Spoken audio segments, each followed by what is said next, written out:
अस्सलाम वालेकुम।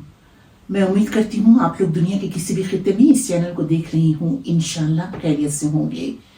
दोस्तों, आप लोगों से बहुत से मौज़ूआत पर बात करनी है, खुसूसन पाकिस्तान और भारत की जो जंग, जिसमें अब बज़ाहिर तो जो है सीज़ फायर हो गया है, गो के उसकी खिलाफ वर्जियों की भी इत्तलात मिल रही हैं, लेकिन बहरहाल दोनों मुल्कों के सरकारी बयानात के मुताबिक सीज़ फायर हो चुका है।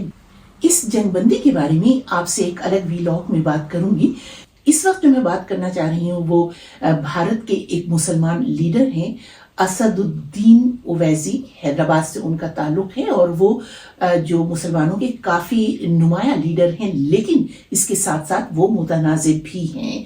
वो कई मरतबा लोकसभा के मेंबर भी रह चुके हैं। उन्हें भारत के जो बड़े चैनल्स हैं उन पर भी बुलाया जाता है और वो काफ़ी ज़्यादा दलील से और आईनी नुक्ता निगाह से बात करने की शोहरत रखते हैं।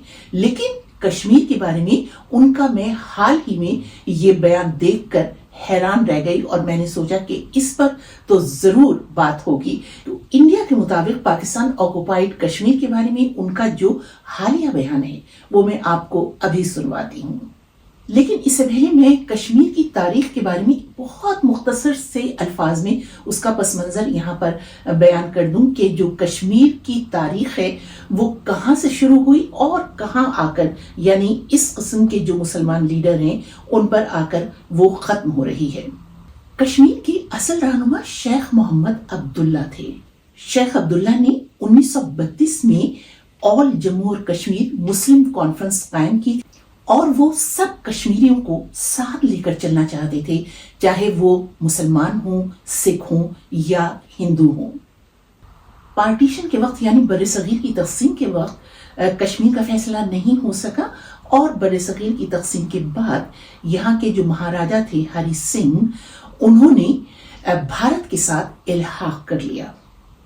उस वक्त शेख मोहम्मद अब्दुल्ला ने भी इस इल्हाक की तायीद की और यूं वो कश्मीर के पहले वजीर आजम बने।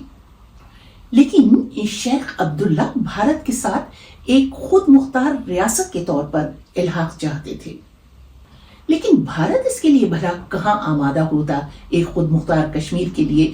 लिहाजा शेख अब्दुल्ला के भारत के साथ इख्तिलाफात बढ़ते चले गए, यहाँ तक कि 1953 में उन्हें वजीर आजम के ओहदे से हटा दिया गया।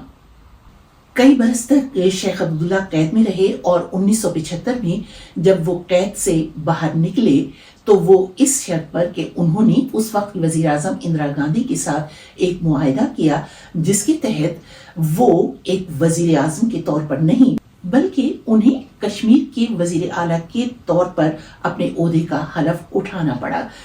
यानी कि 1975 तक कश्मीर की हैसियत इतनी बदल चुकी थी कि वजीर आजम के बजाय उन्हें वजीर आला बनना पड़ा। शेख मोहम्मद अब्दुल्ला को शेर कश्मीर भी कहा जाता है।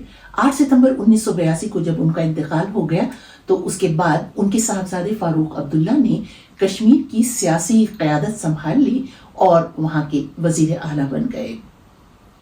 डॉक्टर फारूक अब्दुल्ला भी अपने वालिद शेख अब्दुल्ला की तरह एक खुद मुख्तार कश्मीर के तौर पर भारत के साथ ही रहना चाहते थे, लेकिन अलमिया ये है कि इन तमाम बरसों में कश्मीरियों को अपना हक़ रायदही न मिल सका और नौबत यहाँ तक आ पहुंची कि कश्मीर की सियासी तारीख का सफ़र जो एक खुद मुख्तार कश्मीर के तौर पर शुरू हुआ था, क्योंकि ये शेख अब्दुल्ला पहले वजीर आज़म थे, वहाँ से होते होते अब यहाँ तक आ पहुंची कि इस वक्त शेख अब्दुल्ला के जो पोते हैं उमर अब्दुल्ला, वो कश्मीर के वजीर आला तो ज़रूर हैं लेकिन वो मरकज़ से कंट्रोल होते हैं।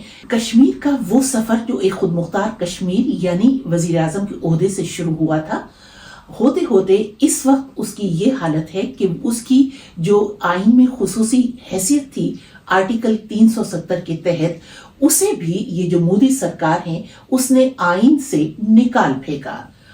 यानी भारत के मौजूदा आइन के मुताबिक कश्मीर अब कोई रियासत भी नहीं है बल्कि मरकज का एक ज़ैली यूनिट है, यानी एक तरह से कॉलोनी है।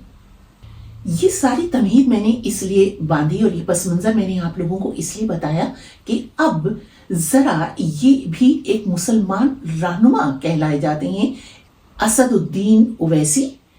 یہ جو اویسی صاحب ہیں یہ بھارت میں ایک پڑھے لکھے اور دلیل کے طور پر بات کرنے کی شہرت رکھتے ہیں، مگر کشمیریوں کے بارے میں یہ فرماتے ہیں کہ بھارتی پارلیمان نے یہ فیصلہ کیا ہے کہ پاکستان آکوپائیڈ کشمیر جو ہے وہ دراصل بھارت کا حصہ ہے، اور اس مرتبہ پاکستان پر جو حملہ کیا جائے، جو جنگ کی جائے پاکستان کے ساتھ، تو پاکستان آکوپائیڈ کشمیر کو چھوڑا نہ جائے بلکہ وہاں جا کر بیٹھ جائیے، وہ بھارت کا حصہ ہے۔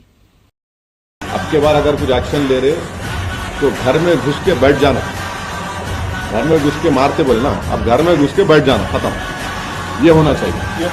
نہیں ارے گورنمنٹ خود بول گئی، ایک بات سنیے، پی او کے نہیں، پی او کے کا ریزولوشن ہے پارلیمنٹ کا، بھارت کی پارلیمنٹ کا ریزولوشن ہے، وہ بھارت کا ہے بول کے، تو بی جے پی کیا بولتی، گھر میں گھس کے بولے ڈاک جاک بولے، ہم بولے گھر میں گھس کے بیٹھ جاؤ آپ، یہ ختم ہونا ہے ٹیررزم، خالی کر کے چلے گئے تو پھر ہم جا کے بیٹھنا وہاں پہ اور چھوڑنا نہیں۔ اب کے بار اگر کچھ ایکشن لے رہے تو گھر میں گھس کے بیٹھ جانا۔ مجھے اویسی صاحب سے صرف یہ پوچھنا ہے کہ کیا یہ آپ کی جاگیر ہے؟ کیا اس کے بارے میں فیصلہ آپ کریں گے یا اس بارے میں فیصلہ کشمیریوں کے بجائے بھارتی پارلیمان کرے گی؟ کل کو اگر بھارتی پارلیمان یہ فیصلہ کرتی ہے کہ پاکستان تو دراصل بھارت کا ہی اٹوٹ انگ ہے، اسے تو بھارت کا حصہ ہی ہونا چاہیے، تو کیا کل کو آپ یہی بیان دیں گے کہ جائیے جنگ کیجیے، حملہ کیجیے اور جا کر پاکستان میں بیٹھ جائیے کیونکہ وہ بھارت کا حصہ ہے؟ اویسی صاحب، آپ کوئی مسلم رہنما نہیں ہیں۔ اگر آپ مسلمان رہنما ہوتے تو آپ کشمیریوں کے حقوق کی، ان کے حق رائے دہی کی بات کرتے۔ آپ ہندوتوا اور آر ایس ایس کے ترجمان ہیں۔ اگر آپ یہ سمجھتے ہیں کہ اس قسم کے بیانات دے کر آپ آر ایس ایس کی، ہندوتوا کی اور یہ جو ہندوتوا کے ترجمان ہیں مسٹر مودی، ان کی نظروں میں بہت اچھے ہو جائیں گے، تو یہ آپ کی غلط فہمی ہے۔ آپ کا یہ بیان انتہائی قابل مذمت ہے اور آپ نے ہندوتوا کی زبان بول کر کشمیریوں کی پشت میں خنجر گھونپا ہے۔ دوستوں، آپ لوگوں کی اس بارے میں کیا رائے ہے؟ ضرور لکھیے گا۔ خدا حافظ۔